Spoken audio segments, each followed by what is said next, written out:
Antara apa yang kita katakan dengan apa yang kita lakukan, sadar atau tidak, seringkali tidak sejalan.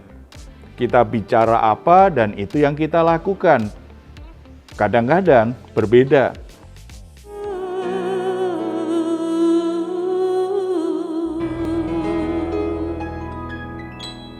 Salam, karena yang dikasih oleh Tuhan Yesus, senang boleh kembali berjumpa dengan saudara dalam program Rise and God malam hari ini bersama Diaspora TV. Setelah melewati berbagai kesibukan sepanjang hari ini, mungkin ada situasi yang membuat jiwa Anda menjadi letih lesu dan berbeban berat. Apapun situasi yang sedang terjadi, jangan menyerah, sebab Tuhan mengundang kita semua untuk mengalami kelegaan. Ini yang dikatakan Tuhan Yesus kepada kita. Marilah kepadaku semua yang letih lesu dan berbeban berat. Aku akan memberi kelegaan kepadamu. Puji Tuhan, undangan yang luar biasa. Mari kita meresponi dengan iman kita. Apapun situasi dan keadaan kita, hal terbaik yang bisa kita lakukan adalah datang kepada Dia. Percayalah, kelegaan akan Tuhan berikan. Mari kita bersatu dalam doa. Bapa di surga, kami menghampiri tata kasih karunia-Mu dengan darah Yesus Kristus. Kami membawa semua pergumulan hidup kami membawa hidup kami. Karena kami percaya di dalam Engkau kami akan mengalami kelegaan. Di dalam Engkau kami akan mendapatkan kekuatan yang baru. Di dalam Engkau kami akan menemukan jalan yang terbaik dalam hidup kami. Di dalam Engkau hidup kami akan berubah. Kami percaya betul akan janji-Mu Bapa. Saat ini kami siapkan hati dan pikiran kami untuk mendengarkan firman Tuhan. Berbicaralah kepada kami secara pribadi Bapa, dalam nama Tuhan Yesus. Amin. Saudara-saudara yang dikasih oleh Tuhan, antara apa yang kita katakan dengan apa yang kita lakukan, sadar atau tidak, seringkali tidak sejalan. Kita bicara apa dan itu yang kita lakukan, kadang-kadang berbeda. Tetapi yang baik mestinya kalau kita berbicara tentang sesuatu, itu lahir dari apa yang kita yakini kebenarannya dan secara konsisten harusnya kita lakukan. Itu yang namanya integritas.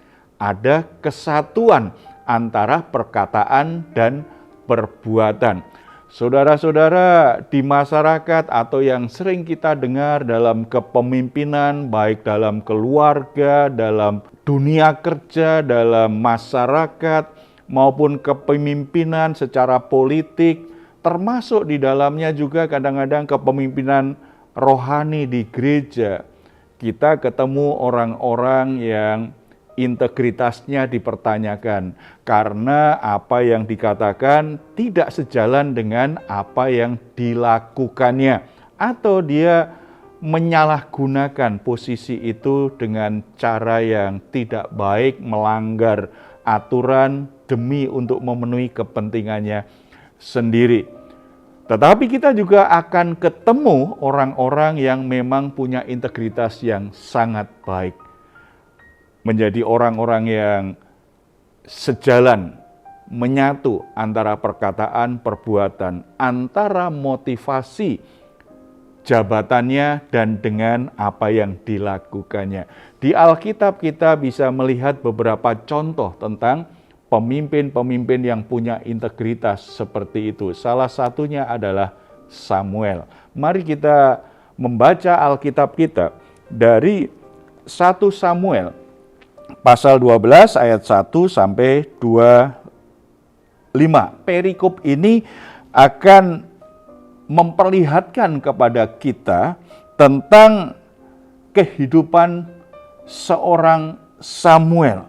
Ada dua hal yang secara khusus kita bisa pelajari tentang apa yang diperlihatkan oleh Samuel yang menunjukkan bahwa dia adalah orang yang punya integritas yang sangat kuat. Kita baca ayat yang ke-3 dan 4. Di sini aku berdiri, berikanlah kesaksian menentang aku di hadapan Tuhan dan di hadapan orang yang diurapinya.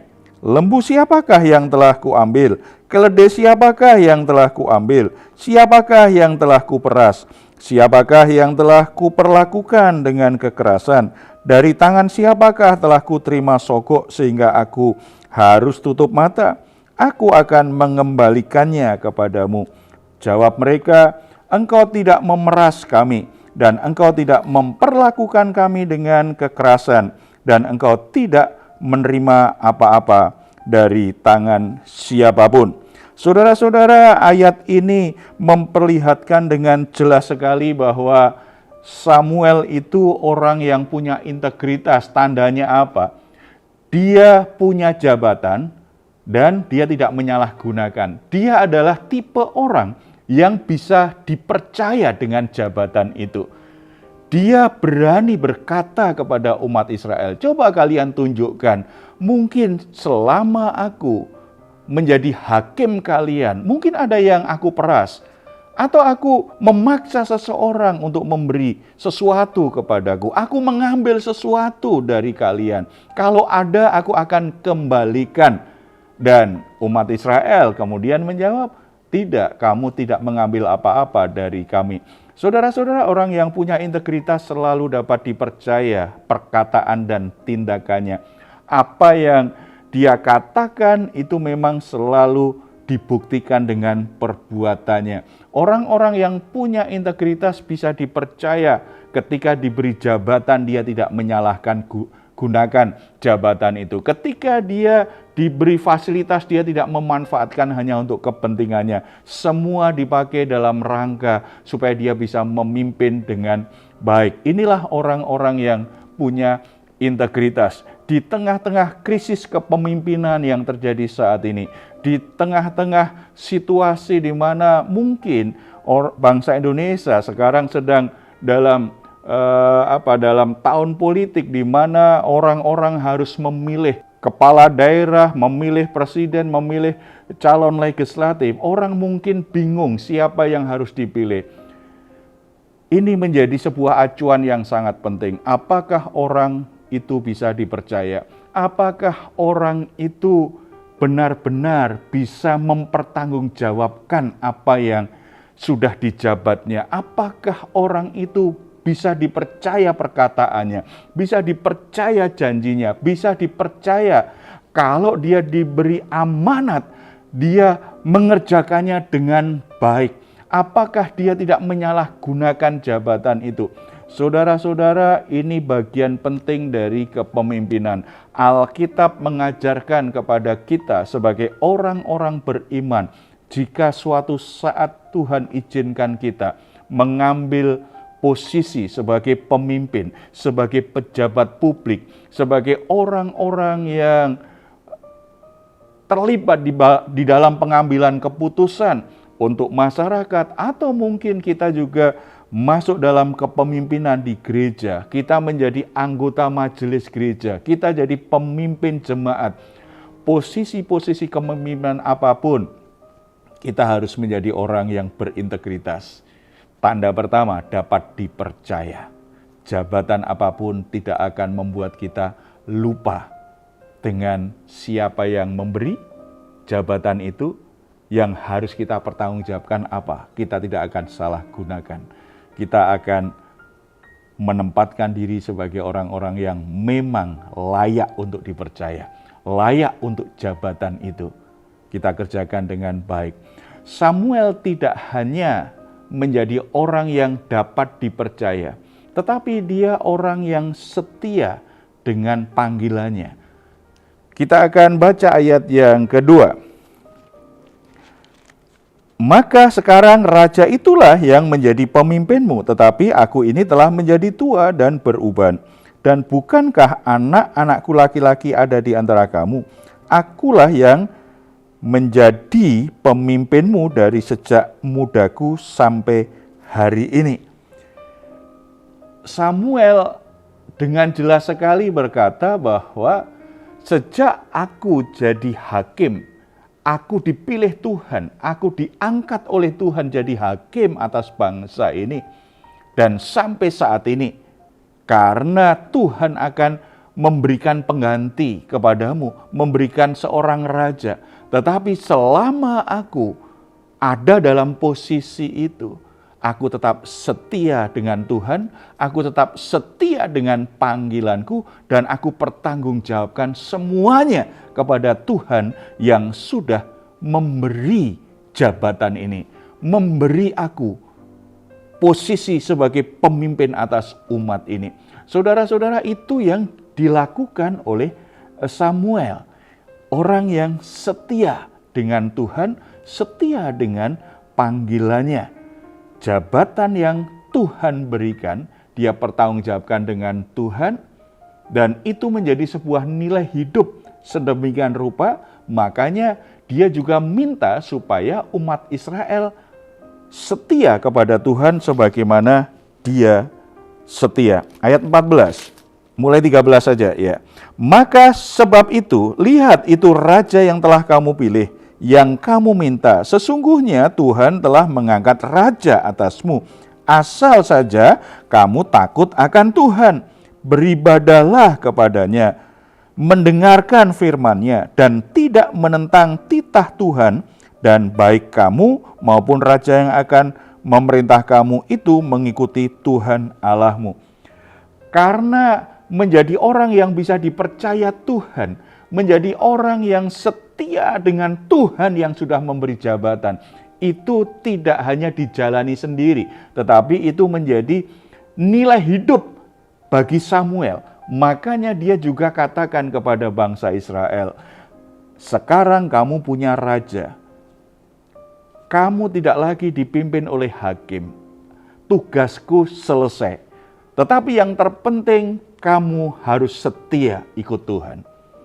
Raja yang akan memimpin kamu juga harus setia mengikut Tuhan. Sebuah nilai hidup yang didasarkan pada imannya, yang didasarkan pada kebenaran firman Tuhan, yang didasarkan pada panggilannya, itu menyatu dengan hidupnya, menyatu dengan pesan-pesan moral, menyatu dengan nasihat, menyatu dengan ajaran yang dia sampaikan kepada umat Israel. Saudara-saudara, orang yang punya integritas itu pasti akan selalu seperti itu. Tidak hanya berteori, tidak hanya berkata yang bijaksana, tetapi dia akan bertindak bijaksana. Tidak hanya bicara tentang kebenaran firman Tuhan, tetapi dia juga akan jadi pelaku firman Tuhan. Tidak hanya menasehati orang untuk setia kepada Tuhan, tetapi dimulai dia terlebih dahulu setia kepada Tuhan. Tidak hanya menasehati orang supaya melakukan firman Tuhan, tetapi dimulai dia sendiri menjadi pelaku firman Tuhan. Orang-orang yang punya integritas, perkataan, pikirannya, apa yang diyakininya, perbuatannya itu terintegrasi, itu menyatu. Makanya itu menjadi hidupnya, menjadi nilai hidupnya, menjadi dia, dirinya yang sesungguhnya. Apapun yang dilakukan ketika dia menasehati, menanggapi sesuatu, pasti sesuai dengan apa yang dia miliki, yaitu keyakinan akan firman Tuhan, keyakinan akan Tuhan. Saudara-saudara yang dikasihi oleh Tuhan, zaman ini dibutuhkan pemimpin-pemimpin yang berintegritas, dimulai dari keluarga. Kenapa banyak generasi keluarga Kristen yang kedua, yang ketiga, sebagian meninggalkan Tuhan? Karena seringkali mereka melihat bahwa orang tuanya setia melayani, setia beribadah, memberi nasihat, dan mengajarkan kepada anaknya untuk mengasihi Tuhan, hidup benar di hadapan Tuhan. Tetapi mereka melihat orang tuanya tidak konsisten, tidak setia melakukannya dengan baik. Mereka tersandung dengan kehidupan orang tuanya. Akhirnya mereka memilih jalannya sendiri, menyimpang dari iman orang tuanya. Demikian juga kenapa banyak orang yang meninggalkan gereja. Karena banyak anak-anak muda yang melihat bahwa pesan-pesan yang disampaikan di mimbar oleh hamba Tuhan ternyata tidak disertai dengan teladan hidup yang nyata. Banyak hamba Tuhan jadi batu sandungan, tidak bisa dipercaya, tidak setia dengan jabatannya, dengan panggilannya di hadapan Tuhan. Demikian juga di dunia kerja, di dunia politik, di masyarakat. Banyak pemimpin yang tidak berintegritas, membuat orang-orang yang dipimpin tidak mempercayainya, tidak mau dipimpin, dan itu jadi masalah. Ini saatnya orang-orang percaya, orang-orang Kristen, mari kita menjaga diri kita, punya integritas di hadapan Tuhan, agar Tuhan semakin mempercayakan perkara-perkara yang lebih besar, dan hidup kita jadi teladan, hidup kita jadi garam dan terang bagi orang-orang di sekitar kita, terutama orang-orang yang kita pimpin. Kita bersatu dalam doa.